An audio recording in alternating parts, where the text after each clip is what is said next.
Selamat siang. Kami, mahasiswa jurusan Manajemen Fakultas Ekonomi dan Bisnis Universitas Mataram. Perkenalkan. Saya Imelda Syafitri dengan NIM A1B0119-140 dan ini partner saya. Saya, Izar Zuhdi dengan NIM A1B01914. Dalam video kali ini, kami akan mempresentasikan tentang metode FIFO, sistem perpetual dan periodik. Di sini saya akan menjelaskan pengertian dari FIFO. Seperti namanya, first in, first out, yang artinya masuk pertama, keluar pertama. Maka pada metode ini, unit persediaan yang pertama kali masuk ke gudang perusahaan akan dijual pertama. Metode FIFO ini berdasarkan pada asumsi bahwa aliran kos masuk persediaan harus dipertemukan dengan hasil penjualannya. Sebagai akibatnya, biaya per unit persediaan yang masuk terakhir dipakai sebagai dasar penentuan biaya barang yang masih dalam persediaan barang akhir periode atau periode akhir. Dalam penerapan metode FIFO berarti perusahaan akan menggunakan persediaan barang yang lama atau pertama masuk untuk dijual terlebih dahulu. Jadi biasanya persediaan akhir barang dengan dagangan akan dinilai dengan nilai perolehan persediaan yang terakhir masuk. Metode FIFO cocok diterapkan pada perusahaan yang menjual produk yang memiliki masa kadaluarsa seperti makanan, minuman, obat, dan lain sebagainya. Sedangkan FIFO ini dibagi menjadi dua, yaitu perpetual dan periodik yang akan dijelaskan oleh partner saya yaitu Izar Zuhdi. Sistem pencatatan metode perpetual disebut juga dengan metode pembukuan, yang dimana setiap persediaan yang masuk dan keluar dicatat dalam pembukuan. Metode perpetual ini bisa disebut juga dengan metode yang terus-menerus. Di sini saya akan menampilkan contoh soal sebagai berikut. Ya, ini adalah contoh soal cara menghitung persediaan akhir, laba kotor, dan juga harga pokok penjualan dengan metode FIFO perpetual. Di sini saya menggunakan alat bantu yaitu kartu persediaan dengan kolom-kolomnya yaitu kolom tanggal, kolom masuk, kolom keluar, dan kolom saldo yang masing-masing berisi kolom unit, harga satuan, dan jumlah harga. Langsung saja di transaksi awal yaitu ada saldo awal 300 unit dengan harga satuan 2000. Di sini kita masukkan di kolom tanggal yaitu tanggal 1 dan dimasukkan di kolom saldo karena saldo awal. Unitnya ada 300, harga satuannya 2000, berarti jumlah harganya dikalikan unit dengan harga satuan yaitu 600.000. Kalau sudah kita beri garis karena transaksinya sudah selesai. Lalu selanjutnya di tanggal 10 terjadi penjualan 275 unit.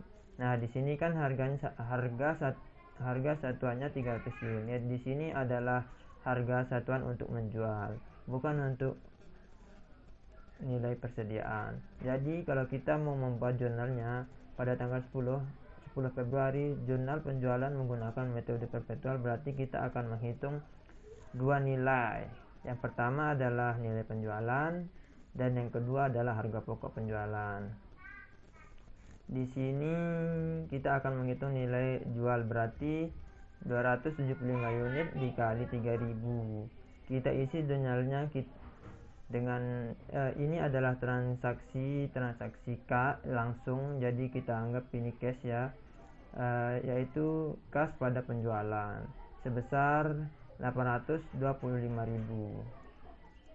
Yang B, kita menghitung nilai persediaannya. Karena barang dagangnya berkurang, maka persediaannya akan kita taruh di sebelah kredit, dan ketika terjadi penjualan akan menambah harga pokok penjualan. Jadi di sini jurnalnya adalah HPP pada persediaan. Kita akan menghitung harga pokok dengan menggunakan alat bantu. Ya, tanggal 10 pada kolom keluar kita isi unitnya sebesar 275 dengan harga satuannya 2000 dengan jumlah harganya sebesar 550.000. dan menaruh pada jurnalnya. Yang bagian B, nilai persediaan HPP pada persediaan sebesar 550.000. Kita lanjutkan di kartu persediaannya. Nah, di saldo ada 300 unit. Lalu kita jual 275 unit. Berarti 300 dikurangi 275, sisanya adalah 25 unit. Kita taruh di kolom saldo bagian unit harga satuannya Rp 2000 dengan total jumlah harga Rp 50.000. Jangan lupa beri garis karena transaksinya sudah selesai. Kita lanjutkan pada tanggal 13, yaitu pembelian sebanyak 250 unit dengan harga satuan 2050. Di sini ternyata harganya mengalami kenaikan. Pertama, kita punya saldo seharga Rp 2000. Sekarang harga satuannya menjadi 2050. Nah, sekarang bagaimana dampaknya? Kita isi dulu di kolom tanggal, yaitu tanggal 10. Dan di sini kita membeli, jadi kita taruh di kolom masuk unit sebanyak 250 dan harga satuannya 2050 dengan jumlah harga 500 dengan jumlah harga 500.000. Karena di sini terjadi perbedaan harga, maka kita turunkan dulu saldo sebelumnya. Di kolom saldo yaitu sebanyak 25 unit dengan harga satuan Rp 2000 dan jumlah harga Rp 50. Jadi tidak boleh dicampur ya. Apabila terjadi perbedaan harga satuan, maka penulisannya harus dipisah, tidak boleh digabung. Lalu kita masukkan 25 unit dengan harga satuan 2050 dan jumlah harganya seharga 500.000. Kita jumlah rupiah, kita jumlahkan, yaitu menjadi 275 unit dan harga satuannya dikosongkan dengan jumlah Rp 562.500. Kita garis lagi karena transaksinya telah selesai.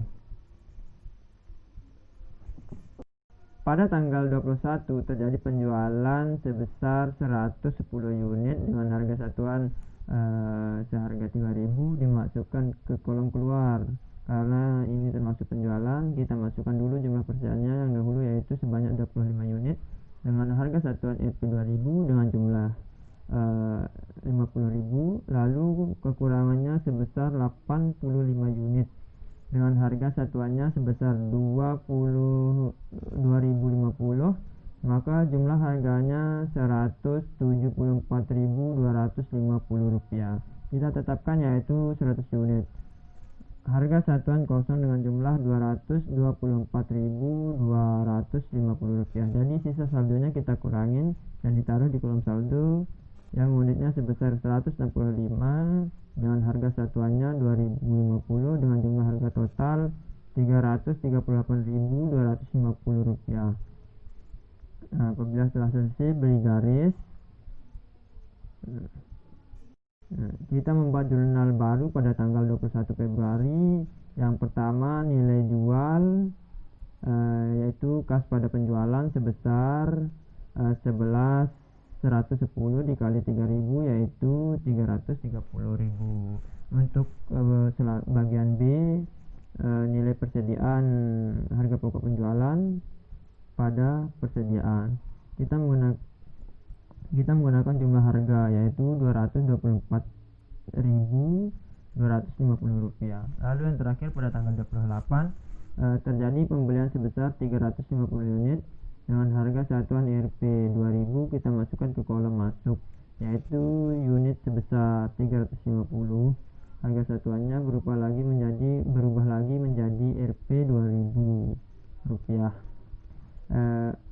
Dengan jumlah harga sebesar Rp700.000. Karena ini kita turunkan saldo yang sebelumnya, yaitu yang unitnya 165. Harga satuannya 2050 dengan jumlah harga Rp338.250. Lalu ditambahkan dengan 350 unit. Harga satuannya Rp 2000 dan jumlahnya sebesar 700.000. Jadi saldonya sebesar 515 unit. Harga satuannya kita strip saja dengan jumlah harga 1.038.250 rupiah. Kita harus menghabiskan saldo yang awal terlebih dahulu karena ini first in first out. Baru jika ada kekurangannya kita ambil dari yang di bawahnya. Jadi di sini nilai persediaan akhirnya 1.038.250 rupiah. Nah di sini kalau udah kita dapat menghitung berapa harga pokok penjualan dan laba kotor. Untuk menghitungnya untuk menghitung HPP untuk menghitung nilai persediaan akhirnya itu sudah terlihat ya, 1.038.250 rupiah. Nah untuk menghitung harga pokok penjualannya di sini kita hanya menjumlahkan 550.000 dijumlah dengan 224.250, jadi hasilnya 774.250 rupiah. Untuk menghitung laba kotornya yaitu penjualan dikurangi HPP. Penjualannya itu sebesar 825.000 ditambah 330.000, jadi total penjualannya itu 1.155.000. HPP-nya itu tadi totalnya 774.250, jadi laba kotornya itu 380.750 rupiah. Sekian contohnya.